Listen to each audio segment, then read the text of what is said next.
Olá, estudante! Seja bem-vindo ao Tira Dúvidas de 2021, nosso encontro diário e ao vivo com os professores do programa Se Liga na Educação. Na manhã de hoje, nós assistimos às primeiras aulas da área de Ciências da Natureza. Respeitando o distanciamento social, teremos apenas 2 professores por bloco. Nesse primeiro bloco estão aqui comigo a professora de Química, Débora de Mendonça, e a professora de Física, Júnia Arnaud. Sejam bem-vindas, professoras. Obrigada. Obrigada. Gostaria também de agradecer a presença dos nossos intérpretes de Libras, o Daniel Costa e a Márcia Moura, que está conosco nesse bloco. Então é isso, agora é com você. Os nossos canais de comunicação já estão abertos para receber a sua pergunta. Ligue para o nosso telefone fixo 31 3254 3009 ou envie uma mensagem para o nosso WhatsApp no número 31 98295 2794. Lembrando que a programação completa do Se Liga na Educação está no nosso site, no endereço que aparece aí na sua tela. Enquanto você envia suas dúvidas, nós vamos relembrar, então, os temas das aulas de hoje. Nós vamos começar com a professora Débora. Tudo bem, professora? Oi, Cláudia, tudo bom? E você? Tudo ótimo. Então, conta para nós, professora Débora, em Química, quais foram os temas vistos hoje? Bom, hoje nós tivemos uma aula com o 3º ano, né? E primeiro eu quero agradecer a todos que estão nos assistindo, dizer a vocês sejam bem-vindos novamente. Mais um ano aí, estamos juntos. E na aula de hoje nós falamos sobre concentração de solução. Então nós vimos no mapa mental vários pontos, né, sobre solubilidade, sobre os tipos de concentração. Fizemos um bom apanhado ali e trabalhamos com os tipos de concentração, né, principalmente concentração molar e concentração comum. Então esse foi o tema da aula de hoje. E agora vamos saber da professora Júnia de Física, que está conosco pela primeira vez aqui no Tira Dúvidas. Como vai, professora? Tudo bem? Tudo bem, Cláudia. Muito obrigada pela apresentação. Então, conta pra gente quais foram os temas de física que nós vimos hoje.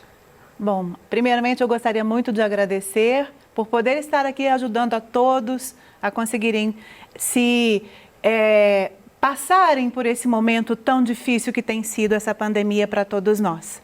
Bom, a aula de hoje nós trabalhamos a ótica geométrica, os efeitos luminosos e trabalhamos 2 exemplos de fenômenos, o fenômeno da reflexão e o fenômeno da refração.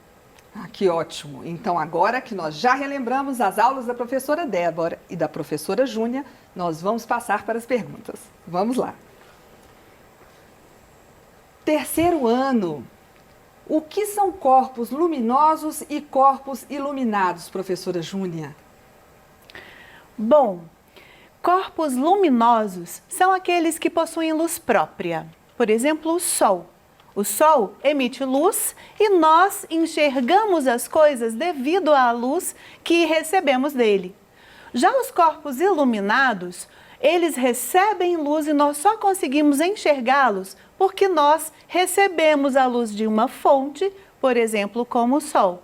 Existem outras fontes luminosas, por exemplo, uma lanterna, uma lâmpada acesa, uma vela.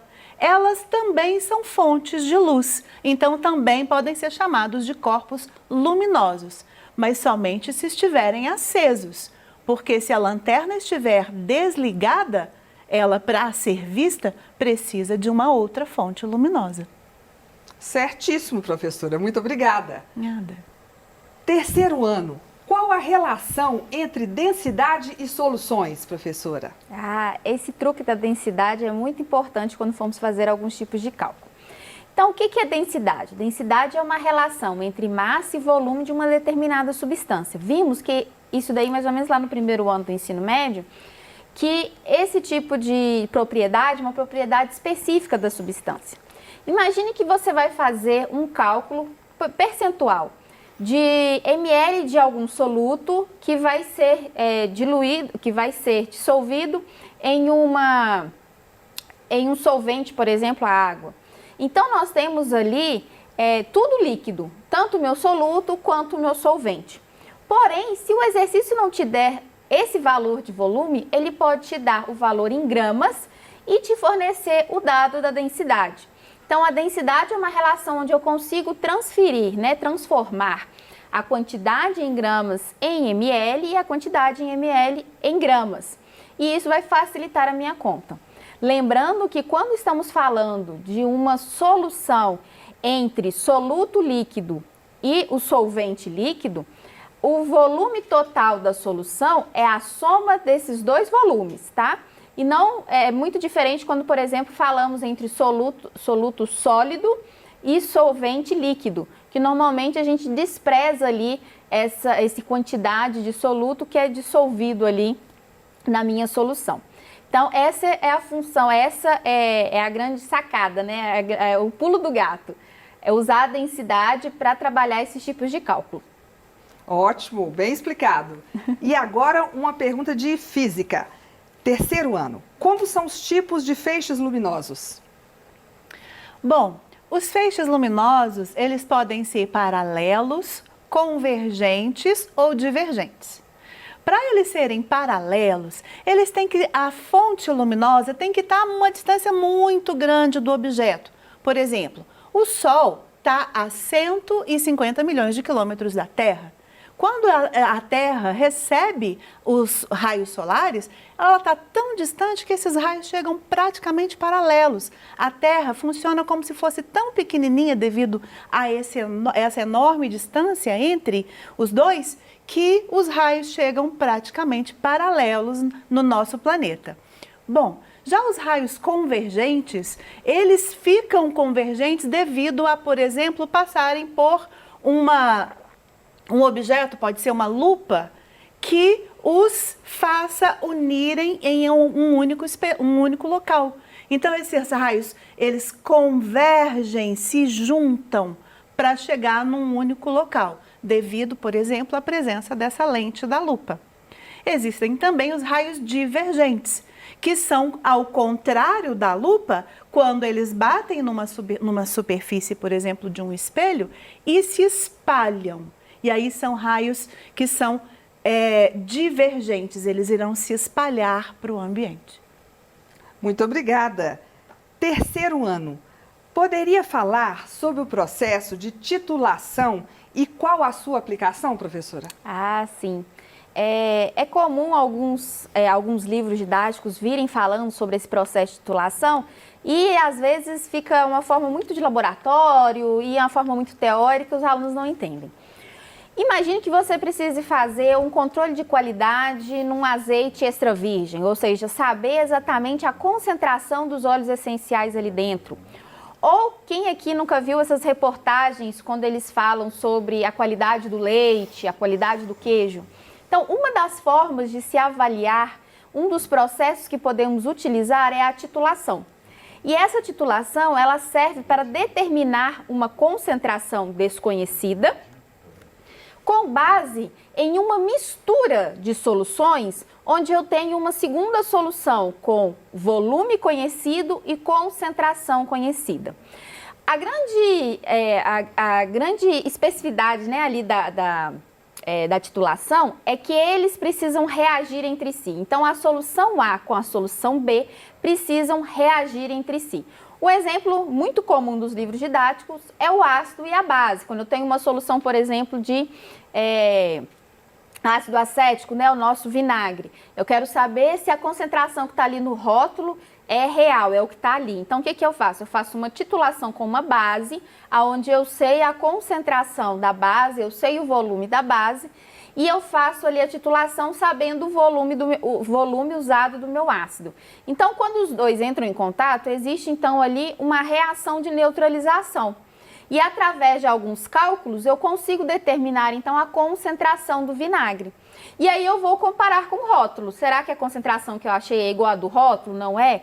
Então, de forma geral, a titulação tem grande aplicabilidade nessa área, né, de controle de qualidade, principalmente de alimentos, mas também na área farmacêutica. Por exemplo, aquelas concentrações que são colocadas nos rótulos dos remédios, eles precisam estar igual ou maior, né, porque eles vão passar por um tempo ali o remédio na prateleira até chegar na casa do consumidor. Então, eu preciso determinar a concentração daquele remédio para fornecer para a sociedade certinho. Então, eu preciso fazer esses tipos de processo, e dentre eles, a titulação. Muito bem explicado. Vamos lá. Física. O ano-luz é uma medida de qual grandeza? Bom, Cláudia, eu vou usar o quadro para responder essa questão. Vamos lá. Fique à vontade, professora. Obrigada. Bom, pessoal, a princípio, a grandeza ano-luz é uma grandeza de distância. É a medida da distância que a luz percorre em um ano. Normalmente, a gente confunde porque começa com a palavra ano-luz. Então, as pessoas confundem com tempo, mas é uma medida de distância. E essa distância, ela é calculada como a velocidade... Como a velocidade da luz é uma... Tá certo? Isso aí mesmo, professora. Se eu começar de novo. Como a velocidade da luz é uma velocidade constante, nós temos um movimento uniforme. Eu quero, então, determinar o valor da distância de um ano-luz. O valor da velocidade da luz são 300.000 quilômetros por segundo. E o tempo vai ser determinado pelo tempo de um ano. Então, nós faremos a multiplicação de, se cada ano tem 365 dias, cada dia tem 24 horas e cada hora tem 3.600 segundos, nós teremos um total de 31.536.000 segundos. Multiplicando esses dois valores, nós encontraremos, então, 9.460.800.000.000.000 de quilômetros. Esse é o valor da distância de um ano-luz. Ótimo, professora. Muito obrigada. É bem distante. É muito bem longe, distante, bem distante. Vamos lá. E agora chegou uma pergunta da Rosiane dos Santos, uma pergunta para Química. Ela é da escola Professor Afonso Neves. Um abraço para você, Rosiane. Ela é do 3º ano, professora Débora. Ela pergunta, o shampoo e a água oxigenada têm a mesma concentração? Qual é a diferença entre as soluções de ambos? Ah, sim. Rosiane, que saudade que estávamos de você. Muito obrigada pela sua pergunta. Então, quando nós compramos um shampoo, primeira coisa que a gente vê no rótulo é a quantidade em ml. Normalmente vai estar lá 200 ml, 400 ml, não é isso? E quando a gente compra uma água oxigenada, o que está escrito lá? Ele fica escrito assim, 10%, 20%. Então, existe sim diferença entre essas concentrações. Ambos são soluções, tá? Já deixo isso definido e você falou muito bem na sua pergunta. Porém, o shampoo, ele é completamente formado por uma solução ali praticamente homogênea. Então, ali tudo está, tem vários solutos ali dentro e ali nós temos diversas concentrações desse soluto. Mas no total, de forma comercial, nós não trabalhamos com o valor dessas concentrações individuais. Nós trabalhamos com a solução por um todo. Então, eu tenho 400 ml de shampoo. Então, eu tenho 200 ml de shampoo. É diferente da água oxigenada. Na água oxigenada, eu tenho ali água oxigenada dissolvida em água. Então, o que eu tenho ali? Quando eu falo que eu tenho um volume 10%, quer dizer que a cada 100 ml de água, eu tenho 10 ml de água oxigenada. Da substância água oxigenada, né? O peróxido. Quando eu tenho uma água oxigenada de 20%, quer dizer que a cada 100 ml eu tenho 20 ml de água oxigenada. Então, observe que a solução, quanto maior a porcentagem, maior a quantidade desse soluto que está dentro dessa solução. É diferente, por exemplo, do shampoo. Se você olhar no rótulo, você vai ver que tem várias coisas ali dentro. Tem sais, tem sais orgânicos, sais inorgânicos, tem a substância para dar brilho, tem a substância, às vezes, né, algum hidratante, algum álcool. Então, ali vai ter uma lista enorme. Só que são em concentrações, às vezes, tão pequenininhas que eles nem citam. Ok? Então, essa é a principal diferença das duas soluções, do shampoo e da água oxigenada. Ótimo. Então, vamos lá. Terceiro ano, física. Existe diferença da velocidade da luz na atmosfera da Terra e no vácuo? Bom, existe sim, muito pequena, mas existe. A velocidade da luz no vácuo, nós costumamos tratá-la como 300 mil quilômetros por segundo, mas isso é um arredondamento. O valor dela é 458 metros por segundo, desculpa, tô nervosa. E no ar, ela também é muito próxima disso. São 299.702.547 metros por segundo. Então, realmente, elas são muito próximas de 300 mil quilômetros por segundo. Mas existe uma pequena diferencinha. E essa diferença se dá devido à presença das moléculas que compõem a nossa atmosfera. Entendido. Terceiro ano, química. Qual a diferença entre diluição e dissolução? Ah, isso é uma ótima pergunta. Eu vou usar até um copo aqui, esse copo de água aqui, para facilitar a nossa explicação. Então, vamos lá. É comum os alunos confundirem essas duas palavras. Então, o que é dissolver algo? É quando eu tenho o meu solvente, eu vou usar então esse copo aqui com água, e imagine que eu tenho aqui na minha mão um punhado de sal. O meu sal é o soluto, a minha água é o meu solvente. Quando eu coloco o meu soluto aqui dentro, o que vai acontecer? Ele vai se dissolver em todo o meu solvente. Então, eu vou ter a formação de uma solução. Quando eu tenho o meu soluto em contato com o meu solvente. Isso é dissolver. Agora, uma vez que eu já tenho uma solução, né? Ou seja, já tenho uma concentração aqui, eu venho com uma jarra e coloco mais água.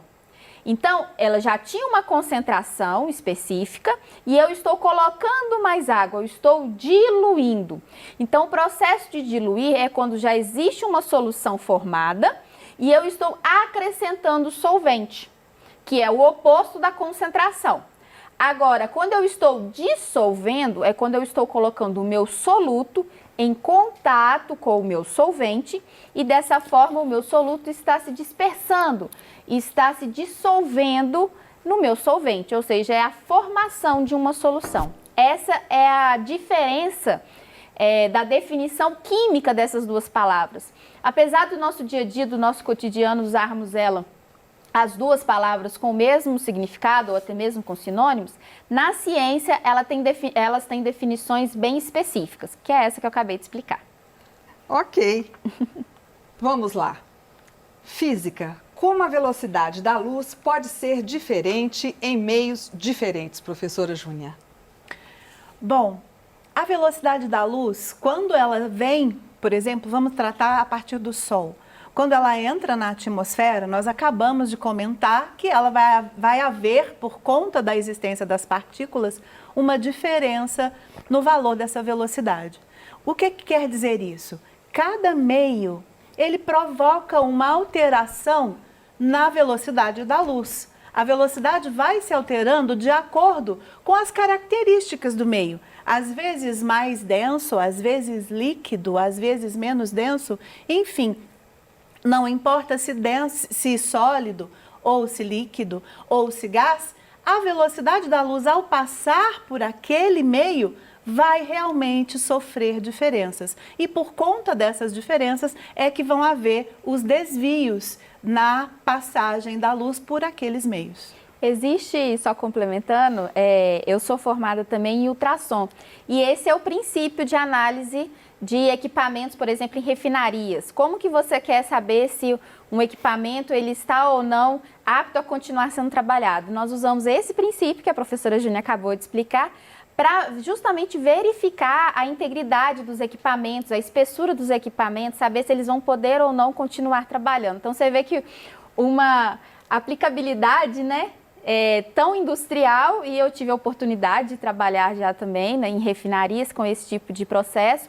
E é muito interessante você ver como que isso se aplica no nosso dia a dia, né? Que às vezes os alunos ficam perguntando, onde é que eu vou aplicar isso? Quando é que eu vou aplicar física ou química? E tá aí no nosso dia a dia. Você imagina como é que as áreas se comunicam, né? Totalmente. Constantemente, é verdade. Vamos lá.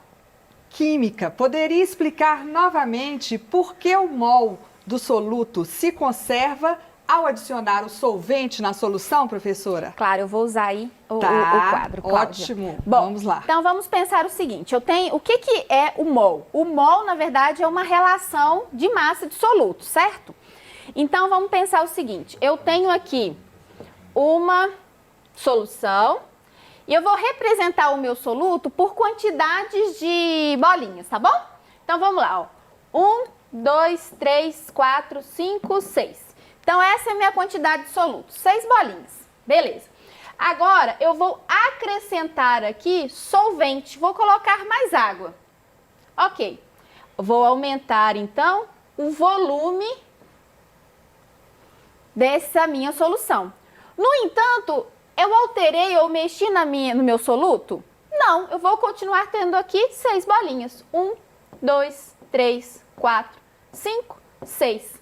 Elas estarão mais dispersas, uma vez que agora eu tenho uma concentração diferente, um volume total diferente.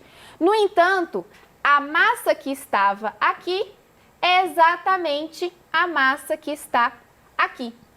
Se a massa do meu soluto não foi alterado, automaticamente o mol do meu soluto também não foi alterado.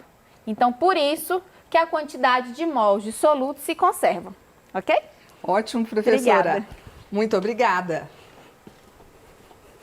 E agora uma pergunta de física, nós já estamos terminando, 1 minuto só para responder. Como são medidos os ângulos de incidência e os raios refletidos de uma reflexão? Bom, Cláudia, eu vou usar o quadro novamente. Fique à vontade. Obrigada.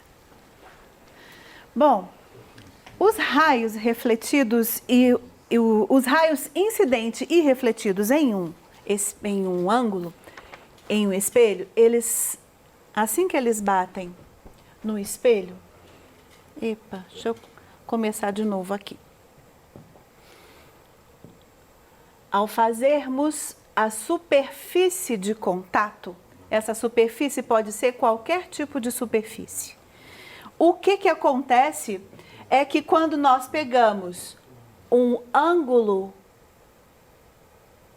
de incidência em uma determinada superfície, nesse local onde o raio de luz incide na superfície, nós temos que traçar uma reta que é perpendicular à superfície. Nós iremos medir o valor desse ângulo aqui. Esse ângulo é chamado de ângulo de incidência. Bom, o que nós faremos em seguida é que nós teremos que desenhar um ângulo idêntico ao ângulo de incidência, saindo do mesmo ponto, e ele será chamado de ângulo de reflexão. Então, o que temos que fazer? Conhecer o ângulo de incidência, saber onde ele toca na nossa superfície, desenharmos a reta que é chamada de reta normal. Assim que nós fizermos isso, a gente consegue fazer a medida desse ângulo e aí a gente replica esse ângulo do outro lado. E aí a gente consegue traçar o ângulo refletido.